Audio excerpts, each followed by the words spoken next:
पढ़ने वाले हैं क्लास 10th चैप्टर 1 बायोलॉजी का लाइफ प्रोसेस। ठीक है, सबसे पहले हम लोग समझेंगे लाइफ प्रोसेस क्या होता है। तो कोई भी ऐसा प्रोसेस या कोई भी ऐसा एक्टिविटी जो एक लिविंग ऑर्गेनिज्म को जिंदा रखने के लिए ज़रूरी है, उसके सर्वाइवल के लिए नेसेसरी है, उन सारे फंक्शंस को, एक्टिविटीज़ को हम लोग कह देते हैं लाइफ प्रोसेस। जैसे हम लोग सांस लेते हैं या हम लोग न्यूट्रिशन लेते हैं, फूड खाते हैं जो बहुत ज़रूरी है। अगर हम लोग खाना नहीं खाते हैं या सांस नहीं लेते हैं या हमारे बॉडी में जो वेस्ट प्रोडक्ट बनते हैं अगर हम लोग उसे शरीर से बाहर नहीं करेंगे तो हमारा जो लाइफ है हम सर्वाइव नहीं कर पाएंगे। इसलिए ऐसा कोई भी एक्टिविटी जो लिविंग ऑर्गेनिज्म को लिविंग रखने के लिए ज़रूरी है उन्हें हम कह देते हैं लाइफ प्रोसेस। अब लाइफ प्रोसेस इस चैप्टर में हमें उन सारे एक्टिविटीज़ के सारे लाइफ प्रोसेस के बारे में पढ़ना है, जैसे न्यूट्रिशन, रेस्पिरेशन, ट्रांसपोर्टेशन, एक्सक्रीशन। और ये हमें पढ़ना है प्लांट्स के अंदर भी और एनिमल्स के बारे में भी। ठीक है, तो हम लोग आज सबसे पहले पढ़ेंगे न्यूट्रिशन के बारे में।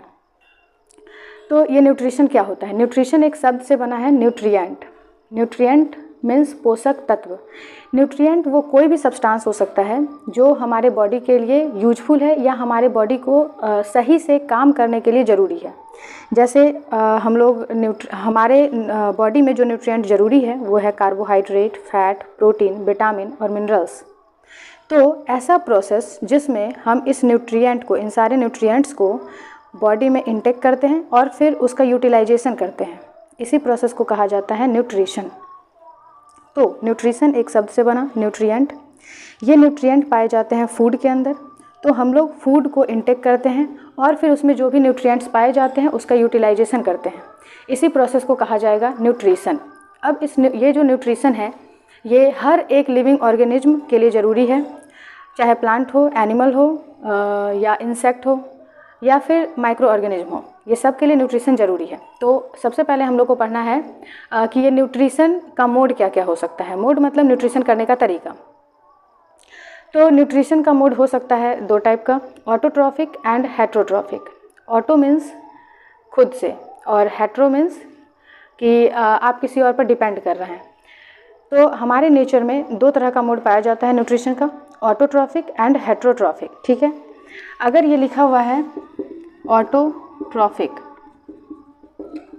और दूसरा है हेटेरोट्रॉफिक। ऑटो मीन्स ऐसा मोड ऑफ न्यूट्रिशन जिसमें कोई भी ऑर्गेनिज्म अपना फूड खुद से सिंथेसिस कर लेगा। तो ये फिर से हो जाएगा दो टाइप का।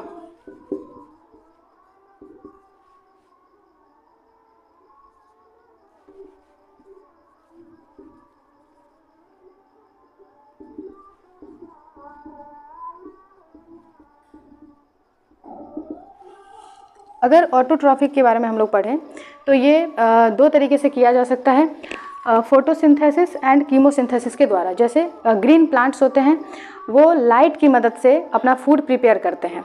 तो फोटो मीन्स होता है लाइट।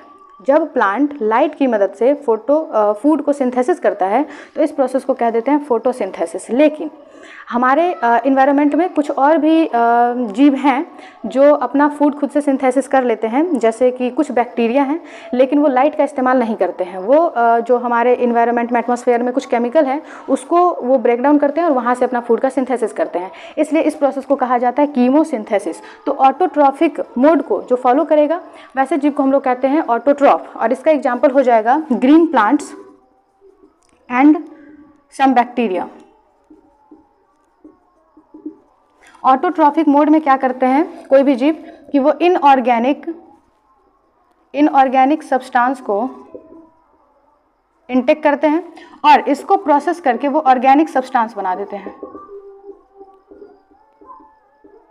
जिस भी जीव के पास ये क्षमता है कि वो इनऑर्गेनिक सब्सटेंस को इंटेक करे और उसको ऑर्गेनिक सब्सटेंस में कन्वर्ट कर दे, उसी को कहा जाएगा ऑटोट्रॉफ। ये इनऑर्गेनिक क्या है? जैसे है कार्बन डाइऑक्साइड हमारे एटमॉस्फेयर में पड़ा हुआ, या फिर है वाटर H2O। इसका केमिकल रिएक्शन किया जाएगा और बना दिया जाएगा ऑर्गेनिक सब्सटेंस, जैसे ग्लूकोज। ग्लूकोज एक ऑर्गेनिक सब्सटेंस है, C6H12O6। तो ये था ऑटोट्रॉफिक मोड ऑफ न्यूट्रिशन, ठीक है। अब हम लोग पढ़ते हैं हेट्रोट्रॉफिक मोड ऑफ न्यूट्रिशन। ऐसा कोई भी न्यूट्रिशन जिसमें ऑर्गेनिज्म अपना फूड खुद से सिंथेसिस नहीं कर सकता है। सिंथेसिस मीन्स कोई इनऑर्गेनिक सब्सटेंस को वो ऑर्गेनिक में कन्वर्ट नहीं कर सकते हैं किसी भी प्रोसेस से। वो डायरेक्टली या इनडायरेक्टली डिपेंड करेंगे किसी और ऑर्गेनिज्म पर, या ऐसे कह सकते हैं कि प्लांट के ऊपर डिपेंड करेंगे, क्योंकि इस पूरे वर्ल्ड में जितना भी फूड, जितना भी एनिमल को एनर्जी मिल रहा है, प्लांट या एनिमल किसी को भी एनर्जी मिल रहा है, फूड मिल रहा है, वो सिर्फ और सिर्फ प्लांट की वजह से हो रहा है। कैसे, उसको बाद में समझेंगे। अभी हम लोग यहाँ पे समझते हैं कि हेट्रोट्रॉफिक मोड ऑफ न्यूट्रिशन किस किस तरीके से किया जा सकता है और कौन कौन से जीव इसको हम फॉलो करते हैं, ठीक है। तो कोई भी ऐसा मोड ऑफ न्यूट्रिशन जिसमें ऑर्गेनिज्म अपना खाना खुद नहीं बना रहा है, उसको हम लोग कह देते हैं हेट्रोट्रॉफिक मोड ऑफ न्यूट्रिशन, और जो इसको फॉलो करेगा उसको कहते हैं हेट्रोट्रॉफ। अब जो भी दुनिया में ये प्लांट और बैक्टीरिया को छोड़ दिया जाए, वो सब का सब हेट्रोट्रॉफी है। अब ये जो हेट्रोट्रॉफिक मोड है, ये होता है 3 टाइप का। एक हो जाएगा सिम्बायोटिक, दूसरा होगा पैरासाइटिक, और तीसरा हो जाएगा holozoic mode of nutrition. Heterotrophic mode of nutrition 3 type का होता है कि ठीक है, हम लोग फूड खुद से सिंथेसिस नहीं कर रहे हैं, फूड को इंटेक ही करना है, लेकिन उस फूड को किस तरीके से इंटेक करना है वो फिर से 3 टाइप का हो जाता है। इसलिए हेट्रोट्रॉफिक 3 टाइप का है, सिम्बायोटिक, पैरासाइटिक और होलोजोइक, ठीक है। एक एक करके समझते हैं। सबसे पहले है अपना सिम्बायोटिक। सिम्बायोटिक में क्या होता है कि ऑर्गेनिज्म जो है वो फूड को बाहर ही डाइजेस्ट कर देंगे और फिर उसको वो एब्जॉर्ब कर लेंगे फूड को। उनमें बॉडी के अंदर कोई डाइजेशन नहीं होगा, सीधा एब्जॉर्प्शन होगा। जैसे कि एग्जाम्पल है मशरूम। मशरूम उगता है गंदे जगहों पर, जैसे गोबर है या सड़ा हुआ बांस है, उसके ऊपर वो उग रहा है, और या तो उसमें कुछ डाइजेस्टेड ऑलरेडी सिंपल मॉलिक्यूल्स है वहाँ पर सड़े हुए चीज़ों में, या कुछ मरा हुआ है तो उसको वो डाइजेस्ट कर देगा, सड़ा देगा, अपने बॉडी से वो एंजाइम रिलीज करेगा और फिर उसको डाइजेस्ट कर देगा। जब वो न्यूट्रिएंट, सिंपल न्यूट्रिएंट वहाँ पे हो गया, फिर उसको वो डायरेक्ट एब्जॉर्ब कर लेगा, ठीक है। ये होता है सिम्बायोटिक। जैसे हम लोग समझ सकते हैं ये जैसे है हाउस फ्लाई, मक्खी, वो अगर रोटी पे बैठती है या चावल पे बैठती है तो सबसे पहले वो अपने बॉडी से एंजाइम रिलीज करती है, जैसे वहाँ पे वो सलाइवा छोड़ देती है, तो फिर वो सलाइवा उस फूड के अंदर जो न्यूट्रिएंट है उसको सिंपलर फॉर्म्स में तोड़ देता है। पहले डाइजेशन हो गया बाहर में, फिर उसको वहाँ से एब्जॉर्ब कर लेगा उसमें जो न्यूट्रिएंट है। तो ये होता है सिम्बायोटिक मोड ऑफ न्यूट्रिशन। इसका एग्जाम्पल हो जाएगा मशरूम या और कोई भी फंगस। मोस्टली जितने भी फंगस होते हैं वो सिम्बायोटिक मोड को फॉलो करते हैं। अगला है अपना पैरासाइटिक मोड ऑफ न्यूट्रिशन। इसमें क्या होता है कि जो ऑर्गेनिज्म है वो किसी और ऑर्गेनिज्म के ऊपर, मोस्टली ऐसा होता है कि वो एक जीव दूसरे जीव के ऊपर रहता भी है, उसका शेल्टर भी वही होता है, और वहीं से वो फूड सिंथेसिस, फूड को डायरेक्ट एब्जॉर्ब कर लेता है, सक कर लेता है। जैसे एक अपने बाल में सर पे जू हो जाता है, तो जू क्या करता है कि सर पे रह भी रहा है और वहीं से सीधा ब्लड को सक कर रहा है, और ब्लड में जितना न्यूट्रिएंट है सीधा उसको न्यूट्रिएंट उसके बॉडी में जाता है। तो इस प्रोसेस को कह देते हैं पैरासाइटिक मोड। और इसका एग्जाम्पल हो जाएगा लाइस, मतलब जू, या फिर जो डॉग्स के शरीर पे या काउच के बॉडी पे हो जाता है, स्किन पे रहता है, जिसको टिक्स कहते हैं। वो उसके स्किन से ऐसे चिपका हुआ रहेगा, उसी के स्किन पे, उसी के बॉडी पे रहेगा, और वो वहाँ से न्यूट्रिएंट सीधा एब्जॉर्ब करता रहेगा, सक करता रहेगा। अब ये पैरासाइट्स जो होते हैं, जैसे जो जीव किसी और के ऊपर डिपेंड कर रहा है फूड के लिए, अपने न्यूट्रिशन के लिए, इस वाले केस में उसको हम लोग कहते हैं पैरासाइट। और वो पैरासाइट जिसके ऊपर डिपेंड कर रहा है उसको कह देते हैं होस्ट। फॉर एग्जांपल, अभी अगर मेरे सर में जू है तो जू जो हो जाएगा वो हो जाएगा पैरासाइट, और हम उसके लिए हो जाएंगे होस्ट। तो इसमें क्या होता है पैरासाइटिक मोड में कि पैरासाइट लगातार होस्ट को नुकसान पहुंचाता है, लेकिन उसको पूरी तरह से कभी भी मारता नहीं है। तो इसमें होस्ट को कोई फ़ायदा नहीं है, लेकिन उसका जान भी नहीं जाता है, बस उसका थोड़ा थोड़ा नुकसान होता रहता है पैरासाइट की वजह से। अब ये पैरासाइट 2 तरह के होते हैं, एंडोपैरासाइट, एक्टोपैरासाइट। एक्टोपैरासाइट। तो कुछ पैरासाइट जो होते हैं वो शरीर के अंदर रहते हैं। जैसे हमारे बॉडी में भी कभी कभी होता है कि जोंक हो जाता है, जिसको हम लोग राउंड बम भी कहते हैं। तो हमारे बॉडी के अंदर भी कभी कभी वो अंदर चला जाता है और वहीं पे वो ग्रो करता रहता है, लगातार न्यूट्रिशन लेता रहता है और नुकसान पहुंचाता रहता है, तो वो हो जाएगा एंडोपैरासाइट। और कुछ पैरासाइट होते हैं जो बॉडी के ऊपर रहते हैं, जैसे जू हो गया या टिक्स हो गया, ये सब हो जाता है एक्टोपैरासाइट। और ये एक प्लांट भी है जो ऐसा करता है, जैसे कि कैस्कटा, हिंदी नाम है उसको, इंग्लिश है, और उसको इंग्लिश में, हिंदी में हम लोग अमरबेल कहते हैं।